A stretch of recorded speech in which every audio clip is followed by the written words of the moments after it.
This is the Business Owners IT Podcast with Anthony Gerasch and Ryan Carter, where tomorrow's technology meets today's conversations. Hi, I'm Tony Gerasch. And I'm Ryan Carter, and this is the Business Owners IT Podcast. A podcast where we discuss tips, tricks, and solutions for business owners involving all things tech. All things tech. Hey, Tony, so do you remember your first computer? Sure. Talk Absolutely. about it. Let's hear it. Want to hear about my first computer? Your first computer. It probably just had lights and switches on it. Yeah, so my first computer is when I was in college. I think it was a 486, they called it back then. I bought it from CompuAd, and it had a 60 megabit hard drive. All right. And that was huge. It's I mean, massive. I had like the fastest and best computer on the whole floor. Well, if I know you, Tony, you did. So I had this computer, right? Now you realize 60 megabytes today is nothing, right? Right.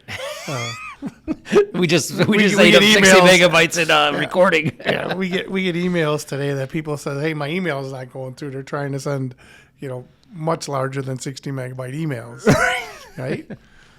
So back then there wasn't even dial-up. It was basically there was modems, and you would use a software called Kermit to connect the things. Oh, wow. Yeah, I do remember hearing about Kermit. I Yeah. never used it. Yeah, and you would, I would use that computer because I had a degree in computer science. I would use that computer to connect to. I went to Northern, and I used mainframes. Okay. And I used to program, right? And you'd submit your program to compile, right? And you would also submit it to get the output. And you basically would, send it to the computer lab and, take a 45-minute walk, and it still wasn't there when you got there. So it was And you were probably programming like what, FORTRAN, like down at the basic level, right? yeah. So we were programming. Let me turn my computer off here. We were programming in COBOL or assembler, COBOL. We did FORTRAN too. C, C++, or C, not C++, C.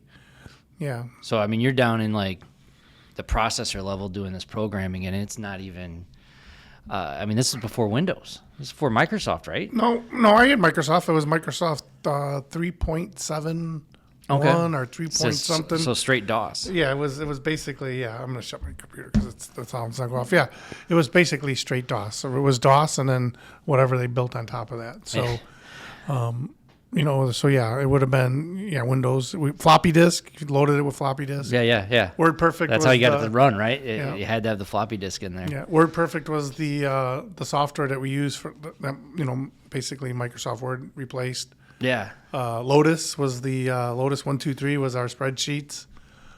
Quattro Pro was also there. That was a big one too. Like Quattro Pro came out. Expensive. They were all accounting software, right? No, Quattro Pro was also Excel. Basically spreadsheets. Yeah. And then Harvard Graphics, that's what PowerPoint did. So Harvard Graphics is what we use for presentations. I even used Harvard Graphics for presentation when I started my business. So yeah. I think you've shown me somewhere where we still have some of those saved. Mm-hmm.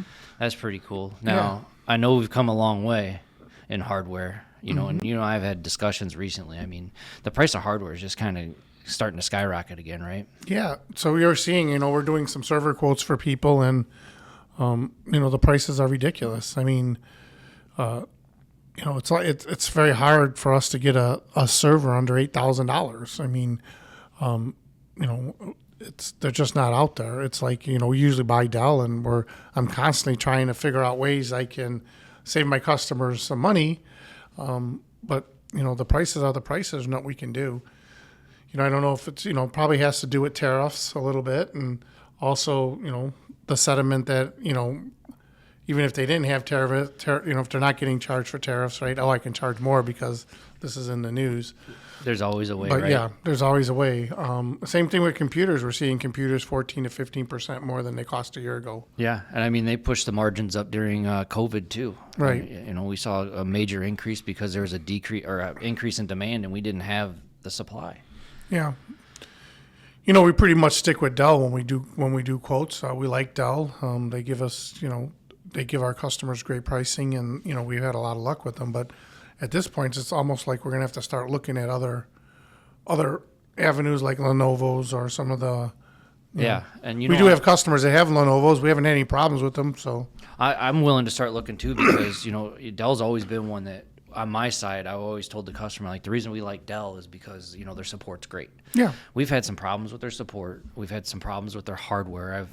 I got a poor client that, you know, seems like everything I sell them, they get the bad end of the stick, and we're always just trying to troubleshoot it for them, and we're always working on it. But I feel like the Dell support side's going down a little bit. I don't know if you've seen it as much on your side of the business or not. Yeah, I really don't, because I'm not really in the tech anymore with you guys, right? Yeah. You know, I see sometimes I ask myself, well, why did it take so many hours to do something? And, you know, they'll tell me they had a hardware issue or they had this issue, but well, and the team also just keeps troubleshooting because they don't want to make that call, and that's the sad part, is when they don't want to make the call to get the support that you're paying for. Yeah, I mean, that's a big thing, right? So if you know, and we find this with Checkpoint too, right? So Checkpoints are firewalls. Like, you never can get a hold of support, so you spend hours and hours and hours on it until there's no, return, and then you finally call support to try to get help. And, and that's because they don't have good support, right? So the support's just not there. Yeah, I mean, they have the support to fix the problem, but it just takes too long to get to the right place to get it fixed, and right. and that's a detriment for our customers, and that's why we do seek out other places. We don't always stick with where we're at, so we always are changing back and forth. Yeah. When it comes to computer hardware, though, since we're talking about it, what do you think our recommendation now is for clients? We just talked about the Windows 11 and what they want, but when we go to sell a computer, the first thing we look at, I feel, is that we want a computer that's going to last. Yeah. We don't want to go some commercial off-the-shelf type thing. We don't want to go to Best Buy and just go grab an old computer. What do you think is a good idea to start a base for a computer? Yeah. So first of all, let's just carve this out a little bit, right? The idea that you can go to Costco and Best Buy and these places and buy computers. Well, sometimes you can find computers there that are cheaper, right? But they're full of this bloatware. But they're cheap. I can get them fast. Right. Yeah, you can get them fast, but they'll be cheaper. And even if they are the same specifications, they put all this bloatware on it. So for a business like us, we end up the guys end up having to take it all off. Yeah. We don't want, virus software on there. We don't need, the Windows or the Microsoft 365 home and student on there. The stuff that they just pile on there. Now I saw CrowdStrike on one recently. We don't want that stuff. So that's one reason we try to buy from the manufacturers, because we can tell them what we want on it. But when it gets into the hardware, I'd like to see my customers, when they get a piece of a laptop or a computer or even a server, I'd like to see it last between 5 and 7 years, to be honest with you. I know some people will rotate them out in 3 years, but we have some perfectly good laptops out there running at that time frame. And it's because, the recommendations, right? Yep. So, I mean, typically I think we're deploying i7s, right? So that's, I think there's an i9 processor now, but we've been sticking with the i7s. We typically want a solid state drive, right? Because a solid state drive makes the computer run faster, makes it boot faster. It's just basically, there's no moving parts. It's not mechanical, right? The old hard drives are mechanical, and as they got old, what did they do? Yep. They slowed down.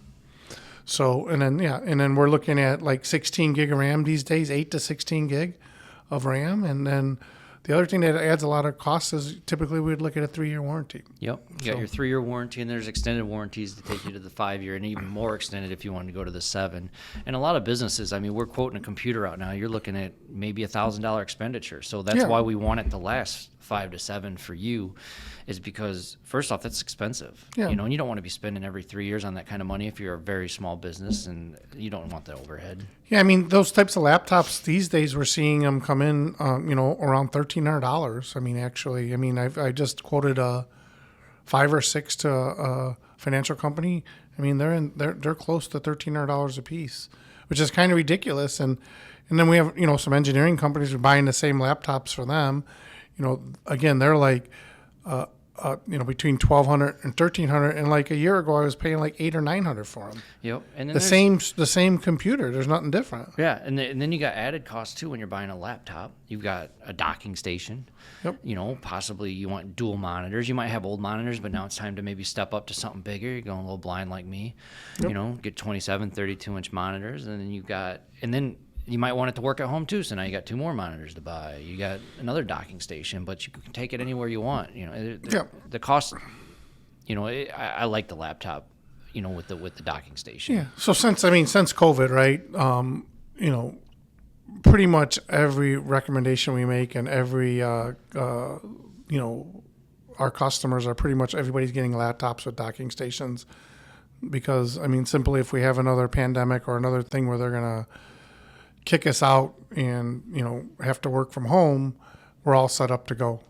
A lot of people, they're starting to roll out or they're starting to get rid of them, but many of our customers still had desktop computers and laptops, right? But as we're replacing the desktops, we're using their laptops now instead. Mm-hmm. Yep. So we're trying to get back down to that one laptop per person or one computer per person. Yeah. Yep. I agree with that. What about you, John G? What is your preferred setup for a laptop or desktop? I love my desktop. Yeah. What are you using for a processor? This is your media guys out there, I got the i9 processor. Oh, the i9. 64 gigs of RAM. Right now, 2080 Ti raw graphics card, but that's because I'm doing all the video stuff. Are you guys hearing this? This is graphics cards and RAM, all this stuff. So if you guys are looking to hire a media guy, double what you're going to be paying him a year because he's got to buy a computer that can run a spaceship. What was his computer? His computer's like $4,000. Yeah. What he's using right it's here the is one like we're using here now. But $4,000. hey, since we've got it, we have not had a production I got the issue. $800 one right here. Yeah. Oh God. But I don't have a lot more to say on the subject. I don't know if you want to wrap us up or take us out of here. Go ahead. Yeah, I just hope they could hear him talk. Anyways, I want to thank everybody for tuning in to the Business Owners IT podcast, and we hope to see you next week. Yeah, we'll see you next week where we talk a little bit about networking. Thank you. Thank you. Unique computing solutions. Your IT challenges solved.